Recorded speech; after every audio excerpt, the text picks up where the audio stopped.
মনোনয়ন জমা দেওয়াকে কেন্দ্র করে জেলায় জেলায় উত্তেজনা। বিজেপি ও তৃণমূল কর্মী সমর্থকদের মধ্যে স্লোগান পাল্টা স্লোগানকে কেন্দ্র করে বিভিন্ন এলাকায় পরিস্থিতি উত্তপ্ত। পুলিশকে ধাক্কা মেরে সরিয়ে দেওয়ার অভিযোগ উঠেছে দুর্গাপুর পূর্বে বিজেপি প্রার্থী চন্দ্রশেখর বন্দ্যোপাধ্যায়ের বিরুদ্ধে। বুধবার বিজেপি প্রার্থীর মনোনয়ন জমা দেওয়ার আগে দুর্গাপুর মহকুমা শাসকের দফতরে মনোনয়নপত্র জমা দেন দুর্গাপুর পূর্বের তৃণমূল প্রার্থী প্রদীপ মজুমদার, দুর্গাপুর পশ্চিমের প্রার্থী কবি দত্ত এবং রানীগঞ্জের প্রার্থী কালোবরণ মণ্ডল। তারপর তৃণমূল কর্মীরা জয় বাংলা স্লোগান দিতে শুরু করলে পাল্টা বিজেপি কর্মী সমর্থকেরা জয় শ্রীরাম স্লোগান দিতে শুরু করেন। পরিস্থিতি উত্তপ্ত হলে ঘটনাস্থলে যায় পুলিশ। অনাড়ম্বরভাবে আমার পার্টির কার্যকর্তা নেতৃত্ব সমর্থকদের নিয়ে আমাদের একটা হিন্দু রীতি অনুযায়ী আমি আজকে আমার মায়ের পায়ের দিয়ে প্রণাম করে বাড়ি থেকে বেরিয়েছি।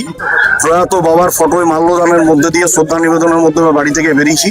আমার পার্টির যারা নেতা রজত মল্লিকদের সাথে নিয়ে কার্যালয়ে গেছি।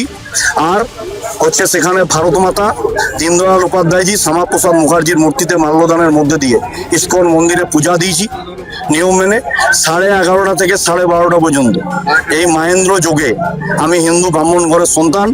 আমি এই মাহেন্দ্র যোগে নমিনেশন করার জন্য সময় নিয়ে আগে থেকে চিঠি দিয়ে আমার যিনি অ্যাডমিনিস্ট্রেশন দেখছেন জসজিৎ বাবু, তিনি হচ্ছেন আগে থেকে চিঠি দিয়ে সূচি করেছেন এবং সেই সূচি অনুযায়ী এখানে এসছি। আমরা কোনো ধরনের কোনো আমাদের ছেলেরা স্লোগান দেয়নি এখনো পর্যন্ত। দেখেছেন এগুলো অসভ্য টিম বলে এগুলো 144 করা আছে।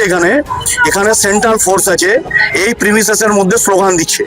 আমরা বলি দেখুন, আমরা কিন্তু প্রচুর আজকে হনুমান জয়ন্তীর র্যালি হচ্ছে, আর হনুমান জয়ন্তীর র্যালি কিন্তু শেষ হচ্ছে ইস্কনের শুরু, এসে এমএমসি বিটু মার্কেটে শেষ।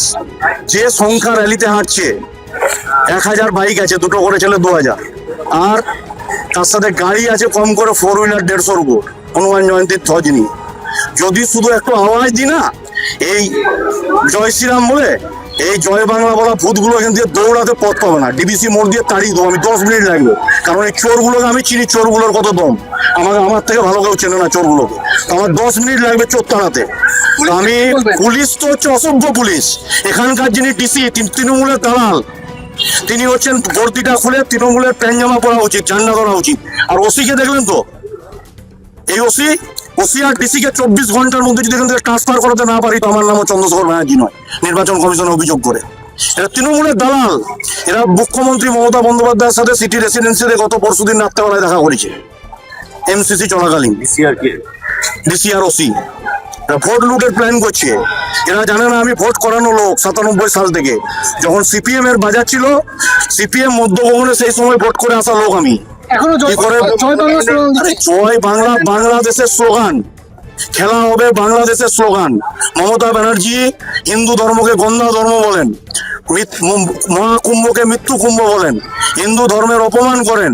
আর এরা বাংলাটাকে পশ্চিম বাংলাদেশ বানাতে চায়, তাই এখানে জয় বাংলা স্লোগান দিচ্ছে। আর এদের বিরুদ্ধে আমার কোনো বলার ভাষা নাই। আমি শুধু একটাই বলবো, এসডিও, মহকুমা প্রশাসন আর ডিসি আর ওসি 10 মিনিট সময় দিচ্ছি, 10 মিনিট। আমার যে সংখ্যা স্টক করা আছে, আমি যদি একবার বলি তাহলে আমার 10 মিনিট লাগবে। আমি চ্যালেঞ্জ করে বলছি পুলিশকে। আমাদের ভিডিও ভালো লাগলে লাইক ও শেয়ার করুন, কমেন্ট সেকশনে আপনাদের মতামত জানান। আরও ভিডিও পেতে আমাদের চ্যানেলটিকে সাবস্ক্রাইব করুন এবং প্রতি মুহূর্তে খবরের আপডেট পেতে প্রেস করুন বেল আইকন।